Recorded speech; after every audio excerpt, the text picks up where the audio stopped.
If that becomes a social norm, then how do you decide somebody has whatever, multiple wives, and how do you decide somebody has no wife? You're opening up your memory body. This will cause a whole lot of turmoil within the system.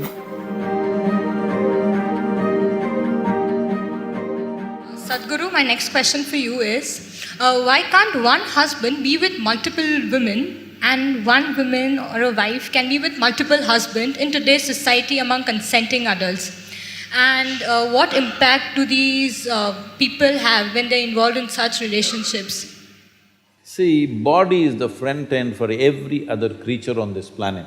The only reason this creature is dominating this planet is not because we have the best body. You're not comparable to an elephant or a tiger or anything for that matter, you're not even as good as a buffalo. Yes, in terms of strength and physical prowess, you're nowhere comparable. This is dominant because of its intelligence, this is dominant because of its consciousness. But right now, we are creating a world where your biology is the front end of your life. These things were done at a certain time when the social situations were such. Or men were married to more than one woman.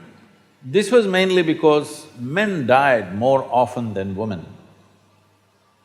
Today, both men and women are outside, both may get killed, that's different. But at that time, largely women stayed home because she was continuously pregnant. From the age of 14 to 45, 50, she's almost all the time either she's pregnant or she has a young child. This is how life used to be. So because of that, she stayed home and she took care of the property and the agriculture and stuff. Man went out to do business or for war or something else, he went out. So men always died more often.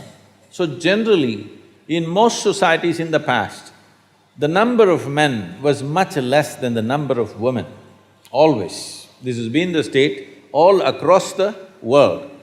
So naturally, when so many women were there, they needed care and they needed support in the society, and those days a woman could not exist by herself. Unless she's protected by a male partner, it would be very difficult for her to exist by herself because she would be exploited in so many different ways. So always they attached themselves. So naturally a man ended up having 2, 3 women because the population ratio was like that. But now largely it's leveled out. If that becomes a social norm, then how do you decide somebody has whatever, multiple wives, and how do you decide somebody has no wife? This will become a social, collision, it'll become lot of problems in the society because we may act civilized.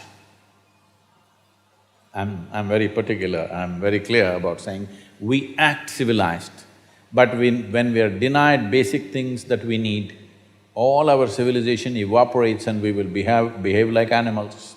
Yes or no? So, when fundamentals are denied, people will go flashing. So that's not going to work in today's world. And above all, the woman's condition will become very bad. If you're asking this question in a more existential way, well, see, this is a certain framework of not just of bone and muscle and flesh, there is a certain energy framework. Only because of that, it takes certain form. See, if you eat mangoes every day, and let's say a cow eats mangoes every day, at some point will you or the cow get confused whether you're a cow or a human being?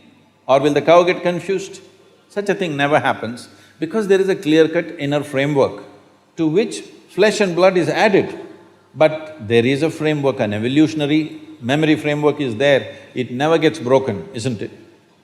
So in this framework, how strong you keep this framework, how much integrity is there to this energy framework will determine many things about your life, many aspects of your life.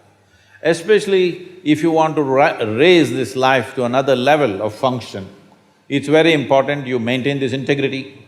This is why, irrespective of which religion, which spiritual process, if people want to raise themselves to a certain point, first thing they will talk about is becoming monks or brahmacharis or sannyasis, because the idea is to create such a level of integrity that this is a whole life by itself, that it doesn't lean on anything else for support, either for physical well-being or emotional well-being or psychological companionship. It doesn't lean on anything, it stands by itself because you want to take it somewhere else. If you want normal function, these things are not necessary. Now you want to become a rocket which breaks through a certain dimension of space. Now you need to be in a different level of force and integrity, otherwise it'll crack up. So you don't want to open your body to anything, and especially opening to multiple partners has its own negativity in that context. How much pain you look at Draupadi's life, how much volatility, how much pain, how much suffering she went through in her life, and how much pain and suffering she caused because of her anger and jealousy and whatever else. So, these things happen for variety of reasons. You can't blame everything on that one aspect, but that aspect also has a say in these aspects because you're opening up your memory body, your energetic body, which is essentially ruled by memory, to variety of memories. This will cause a whole lot of turmoil within the system, which could affect that life and many other lives. So Draupadi's life is in a way a sample for that. It's not an absolute. This is not an absolute, but this has an influence.